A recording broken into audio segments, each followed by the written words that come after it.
방금 전에 선생님도 이제 우리나라 경제 얘기를 하면서 얘기를 하셨는데 다양성 문제를 좀 한번 들어봤으면 좋겠습니다.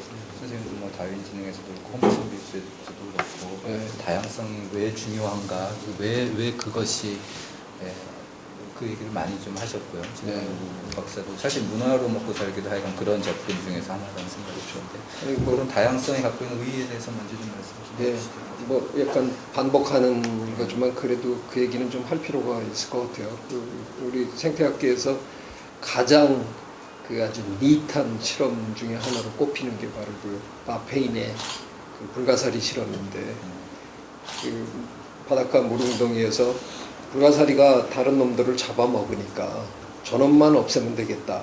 요세미티에서 늑대만 없애면 모두가 다 평화롭게 살겠다 하는 똑같은 멘탈리티로 불가사리를 계속 제거한 물웅덩이들과 그냥 놔두고 불가사리가 남들을 먹게끔 한 물웅덩이에서 시간이 한참 지나고 보니까 오히려 불가사리가 있는 쪽에 훨씬 종다양성이 높더라는 거죠.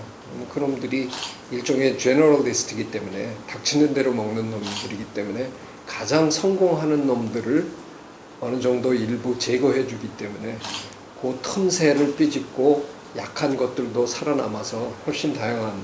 그래서 저는 거기서 약간 아날로지를 뽑아낸 게 정부가 요즘 뭐 동반성장위원회라는 것까지 만들어가지고 직접 완장 차고 나와가지고 조금 전에 오석훈 선생님은 그 세 큰 데를 비난을 했지만 어쨌든 그 사람들이 뭐 어찌됐든 간에 돈을 엄청나게 벌고 있는데 거기 가서 야 너 벌었으니까 좀 내놔 그리고 뺏어가지고 나눠주려고 하는 것처럼 제 눈엔 요즘 보이는데 굉장히 어색한 전략처럼 보이는데 그게 아니라 정말 그들이 독점할 수 없게끔 불가사리 수준으로만 룰만 정확하게 지켜준다든가 확실하게 진입할 수 없는 곳을 뭐 확실하게 만들어준다든가 미국의 엔타이트러스트 로 같은 것처럼 해주기만 해도 틈새를 공략할 수 있는 작은 생물들이 우리 보나마나 우리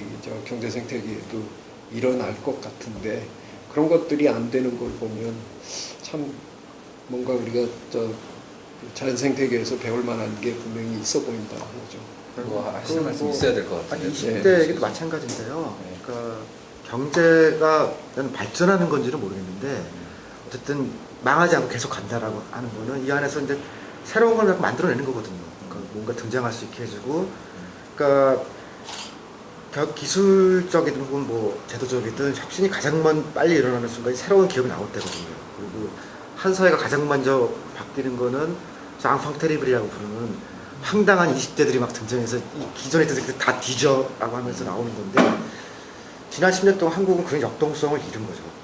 기업 차원에서도 마찬가지고 그게 세대로 보면은 20대가 새로운 얘기를 할 수 있는 공간을 굉장히 좁게 만들었거든요. 그러면 이 시스템 자체가 다양성도 떨어지지만 취약해지는 거예요. 그러니까 새로운 뭔가 나와서 다시 이제 자기 사이클을 움직일 수 있는 걸 막아버린 그 상태에서 이제 궁극적으로 우리나라 자체가 지금 위기로 간다라고 보고 있으니까요. 그거 되게 중요한 말씀을 해주셨는데 방금 전에 최 교수님 말씀하신 거에 대해서 하신 말씀 없으세요? 그 정부의 재벌 정책에 대해서 저는 개인적으로는 동의하세요? 비슷해요. 그러니까 공정거래위원회를 강화시켜가지고서 룰 세팅 같은 걸 먼저 해야지 그런 거를 아예 안 하고 그냥 돈만 뺀다라는 거는 작동하기 어려울 거다라고. 아니 근데 좀 더 근본적인 거는 그런 걸 수도 있을 것 같은데 가령 뭐죠? 그러니까 저는 이제 어떤 게 궁금하냐면 그 다양성이라는 게 그러니까 사실 어떻게 보면 생태계에서 아까 그 불가사리에 있어서는 다양성은 보장되는 게 스테이터스 코고요.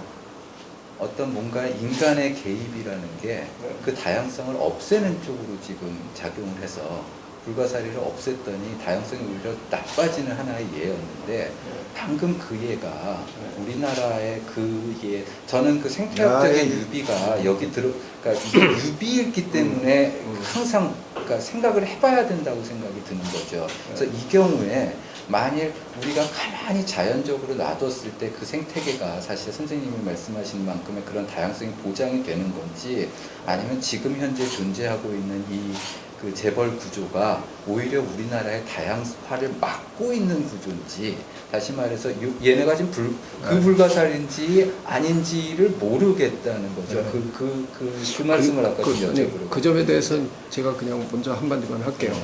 저는 그 점에 대해서는 그 정부가 불가사리 역할을 저는 해줘야 된다고 믿는 쪽인데요.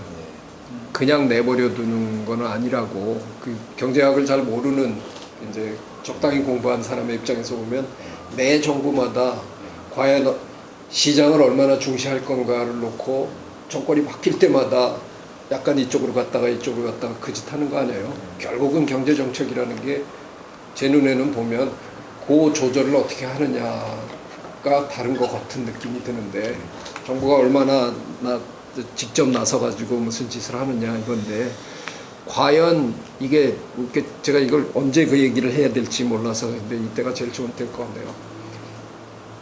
생태계 얘기를 하면서 진화 얘기를 하면서 사실은 굉장히 부담스러운 것 중에 하나는 이게 진짜로 진화하게끔 내버려 둘 수는 없다는 거죠.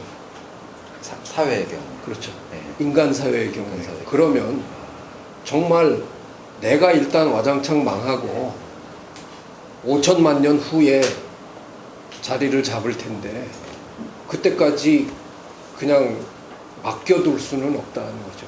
누군가가 들어와서 우리가 그동안 배운 어느 정도의 지식을 가지고 개입을 안 할 수는 없을 거라고 저는 생각해요. 이제 프레임 세팅이나 이런 거겠죠. 그렇죠. 왜냐하면 자연 생태계에서는 전체를 놓고 보면 안정적으로 가는 방향으로 한동안 가겠지만 그 가는 도중에 누군가는 제거당하는데 그게 나일 수는 없는 거 아니에요. 나는 제거당하고 싶지 않으니까. 그게 우리나라 이건 그게 누구건 그렇기 때문에 누군가는 개입을 해야 될 것 같은데 그 개입을 어느 수준으로 하느냐는 자칫 진화의 이론을 잘못 적용을 하다가 보면 큰일이 벌어질 수도 있겠다는 생각이 생태경제학이 갖고 있는 어떤 철학적 기반이라고 하면요. 네. 사실 인간만 없으면 지구는 행복해요. 그리고 뭐 일단 온난화나 여러 가지 현상을 얘기하잖아요. 이런 그러니까 시그널은 뭐냐면 인간은 뒤질 거다라는 거거든요. 이 문명이라는 건 사라질 거다. 그리고 인간이 사라져도 아무 일도 안 벌어져요.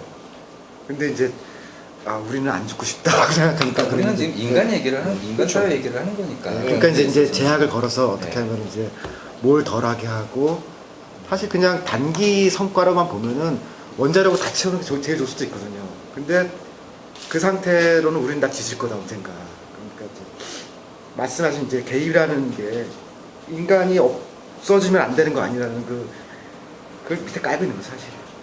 아무리 생태 중심주의라고 얘기를 해도 인간 중심주의라는 생각을 한 자락 깔고 있는 거예요. 그렇죠. 네.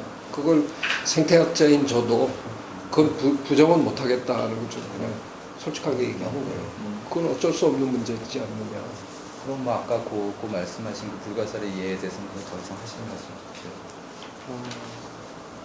저는 그때 아까 들으면서 생각난 거는 GMO 얘기가 생각났어요. 인간이 인위적으로 생태계를 바꾼다고 할 때 과연 좋은 결과가 올 수 있느냐 그것도 잘 모르고 이제 조금 더 이제 단위를 낮춰가면은 뭐 시스템이 아니라 GMO 그러니까 유전자 조작 식품이나 이런 걸 만드는데 사실 잘 모르잖아요 어떻게 될지 그런 것들이 이제 새로 GMO 물질들이 다른 이제 생명체 진짜 뭐 유전자 단위에 영향을 미쳤을 때 그게 어떤 일을 벌어올지 모르면서 지금 미국이나 한국 같은 나라가 특별히 GMO 쪽으로 많이 가고 있는 나라거든요. 그러면 왜 유럽이나 일본과는 달리 미국이나 한국만 더 이런 그러니까 뭐 나쁜 방식의 개입에 더 적극적인가라고 해보면 이건 경제가 설명할 수 있는 건 아닌 것 같아요. 근데 분명히 이제 뭔가 특수한 개입 양상이 있긴 있는데 뭐냐 일본, 한국이 그러니까 미국, 한국 여기가 GMO에 대한 사회적 우호성 굉장히 높아요. 유럽이나 일본과 비교하면. 그 얘기는 나중에 조금 이따 다시 올 수도 있을 것 같고요. 진짜 그거는 그러니까 정말 인간이 생태에서 차지하는 지위가 뭐냐 뭐 이런 거랑 겹쳐서. 근데 사실 그 얼마 전에 이건 조선일보에 나왔던 칼럼이었던 걸로 기억을 하는데 핀란드에서 노키아가 최근에 제대로 작동을 못하니까 그 핀란드의 IT 계열의 특허 출원 건수가 몇 배로 증가했다는 그런 그게 있거든요. 다시 말해서 어떤 그 집단 자체가 그건 하나의 그 반증일 수도 있는데, 그러니까 이게 그 아까 선생님이 얘기하시는 불가사리가 아닐 수도 있는 건 거지. 그 사람들이 그 불가사리를 제거한 그 인간들일 수도 있다는 생각이 든다라는 거죠. 그 집단 자체가. 근데 제가 이제 집단 자체가 그 불가사리 다양성을 막는 어떤 그걸 수도 있다라는 거죠. 그렇죠. 근데 제가 얘기하는 불가사리는 두 가지가 있을 것 같아요. 하나는 아까 오 선생님이 얘기한 공정거래위원회 같은 불가사리를 제가 어떻게 보면 아까 비유해서 얘기한 거고, 사실은 또 다른 형태의 개입은 그 불가사리 스타일의 개입은 저는 어쩔 수 없이 해야 되는 거 아니냐라는 얘기를 한 거고, 또 다른 형태로 그 예를 들면 주도하는 개입, 관이 주도해가지고 뭐 하는 거라든가 그런 식의 개입은 오히려 다양성을 분명히 떨어뜨릴 거다 하는 거죠. 제가 최근에 어디서 강의하다가 갑자기 강의 중에 어떤 날 왜 그런 때 있잖아요. 생각지도 못했던 게 누가 질문하는 바람에 얘기하다가 내가 왜 이런 얘기했지. 근데 얘기하고 나서 그냥 집에 와서 메모를 제가 했어요. 그러니까 예를 들면 가우디 성당은 가우디가 설계도를 만들어 줘가지고 만들어야 되는 거 아니에요? 그러면 설계자가 있을 경우에는 나오는 그 건물이 빤하잖아요. 몇 가지 종류밖에 없는데 흰개미들은 설계도 없이 만들기 때문에 어떻게 보면 기본 구도는 흰개미들이 만들 수 있는 기본 구도는 다 얼추 비슷하기 때문에 그러니까 기능적으로는 비슷한 거지만 조금씩 다 다른 게 나올 수 있는 거 아니에요. 그래서 이게 탑다운 형태의 어떤 관이 주도하는 어떤 것보다는 바로 그런 경우에 그냥 없어졌더니까 그 바텀업 스타일로 나오니까 훨씬 많이 나오더라. 그 점에 있어서는 저는 그거 제가 얘기한 불가사리하고는 그거는 정반대의 얘기. 제가 이런 얘기를 드리고 저는 이 얘기를 딱 하시면 우석훈 박사가 확 받아칠 줄 알았는데 생각을 해보지 않으셔서 제가 계속 그렇게 말씀을 드렸는데, 그러니까 그러기 위해서는 뭐가 진짜 다양성을 막는 건지에 대한 사실 합의를 우리가 해야 되는 게 아닌가 이런. 다양성 얘기 조금 더 가기 전에 다양성이 근데 사실은 모든 것의 그 지표는 사실 아닐 수도 있거든요. 가끔 이제 그런 딜레마에 부딪히는데 여기 논이 있어요. 그러니까 논이랑 생태계가 하나 있으면은 모노컬처인 거 아니에요. 단작이니까 진짜로 다양성이 떨어져 있는 상태인데 거기 만약 아파트가 들어가잖아요. 그러면 이제 쥐 따라오지, 강아지 따라오지, 고양이 따라오지. 정 다양성 자체는 굉장히 높아지죠. 근데 그런 의미에서 다양성 말씀하시는 건 아니니까. 아니 근데 그 사실은 좀 그런. 이를테면 한미 FTA 같은 걸 운유를 한다 그럴 때 전 세계와의 경쟁 그럼 다양성은 높아지거든요. 근데 그게 아까 이제 레질리언스라는 개념 얘기하셨는데 그 어떤 시스템이 회복할 수 있는 형태의 다양성이냐, 그걸 아예 뛰어넘는 그래서 이게 컬랩스로 가는 형태의 다양성이냐, 그런 고민들을 조금 해봐야 될 것 같더라고요. 그게 사실 생물학적인 다양성의 의미가 그래서 그걸 어떻게 보장할 것인가가 유기에 와서는 인간 사회에 와서는 약간 좀 다른, 그러니까 직접적인 유비가 갖고 있는 한계일 수도 있고 또 어느 한쪽에서는 그 직접적인 유비를 아주 자연스럽게 FTA 같은 경우에는 그걸 아주 자연스럽게 이러면 더 다양성이 높아지는 게 좋아지죠. 상품도 많아지고 모두 많아지고 막 다양해진다고. 세계인과 경쟁을 하는